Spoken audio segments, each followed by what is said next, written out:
Ζευγάρι που χώρισε για έναν καναπέ. Έρχεται ένα ζευγάρι, πολύ ερωτευμένο, να αγοράσει έναν καναπέ για το πρώτο του σπίτι. Ψάχνουμε τον καναπέ, βρίσκουμε τελικά τον καναπέ, το γωνιακό καναπέ Αλάσκα, που είναι και στα 1.100 ευρώ αυτή τη στιγμή σε προσφορά. Καθόμαστε, φέρνουμε τα υφάσματα, ψάχνουμε, βρίσκουμε τα χρώματα κλπ. Πάμε να κάνουμε την παραγγελία μας, όλα ωραία, όλα καλά.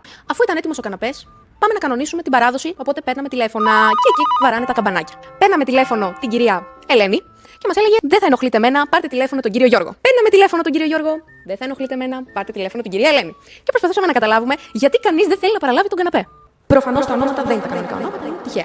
Τελικά μας απαντάει ο κύριος Γιώργος και μας λέει: Φέρτε το την τάδε μέρα, την τάδε ώρα. Πολύ ωραία, πολύ καλά. Πάμε, ας πούμε, Πέμπτη πρωί, τον καναπέ στο σπίτι τους. Και ήταν και οι δύο εκεί, και η Ελένη και ο Γιώργος. Η παραγγελία είχε υπόλοιπο, που σημαίνει ότι τα λεφτά κάποιος πρέπει να τα δώσει στον μεταφορέα μας. Και ξεκινάει ο μεταφορέας μας και λέει: Είναι π.χ. 500 ευρώ το υπόλοιπο. Εγώ δεν στα δίνω. Λέει η κυρία Ελένη. Λέει ο κύριος Γιώργος: Ο καναπές είναι της κυρίας Ελένης. Δεν δίνω εγώ λεφτά. Και ήταν ο μεταφορέας και έψαχνε τα λεφτά. Μας παίρνει τηλέφωνο ο μεταφορέας μας και μας λέει ότι δεν με πληρώνουν γιατί δεν θέλει να πληρώσει κανένας από τους δύο.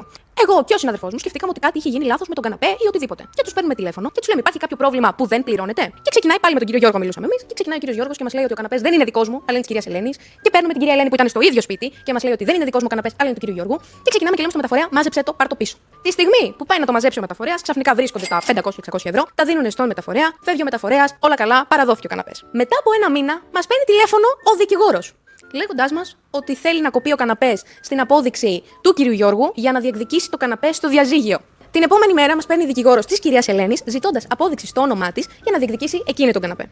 Μέσα στα πολυλογώ, μετά από κάμια εβδομάδα, γενικά η απόδειξη είχε κοπεί, οπότε δεν μπορούσαμε να ξανακόψουμε κάποια απόδειξη. Και για να μην σας τα πολυλογώ, με παίρνει ο κύριος Γιώργος τηλέφωνο μετά από κάμια εβδομάδα περίπου και με παρακαλάει να του κόψω την απόδειξη και μου έλεγε ότι αυτή του τα έχει πάρει όλα, δεν του είχε αφήσει τίποτα. Και επειδή τον καναπέ τον είχε πληρώσει, ήθελε τον καναπέ ο άνθρωπος. Να κάνουμε τώρα. Και επειδή ο άνθρωπος πραγματικά με παρακαλούσε, κάθομαι και ψάχνω τις αποδείξεις, τα δελτία παραγγελίας και τι διαπιστώνω. Η προκαταβολή είχε κοπεί στο όνομα της κυρίας Ελένης και η εξόφληση είχε κοπεί στο όνομα του κυρίου Γιώργου. Και ήταν ακριβώς 50-50. Και προφανώς, επειδή σαν κατάστημα δεν μπορώ να ξανακόψω απόδειξη ούτε στο όνομα του κυρίου Γιώργου ούτε στο όνομα της κυρίας Ελένης, τα στέλνω και τα δύο και στον έναν και στον άλλον και δεν ξανάκουσα ποτέ τίποτα από αυτούς. Και μετά από 1-1,5 χρόνο, μαντέψτε ποιος μπαίνει στο μαγαζί. Ο κύριος Γιώργος με το νέο του αμόρε. Το έπαιξα ανήξερη, δεν τον ξέρω, δεν με ξέρεις, δεν είπα κουβέντα και έψαχνε καναπέ. Και ξεκινάμε πάλι το ψάξιμο και καταλήγουμε πάλι στο γωνιακό καναπέ Αλάσκα. Και κάτσε το άνθρωπο από το διαζύγιο, από το προηγούμενο. Παίρνει τον καναπέ τον Αλάσκα, τον κλείνει και ποιος πληρώνει? Όλο ο κύριος Γιώργος. Και ζήσαν αυτοί καλά και εμείς καλύτερα.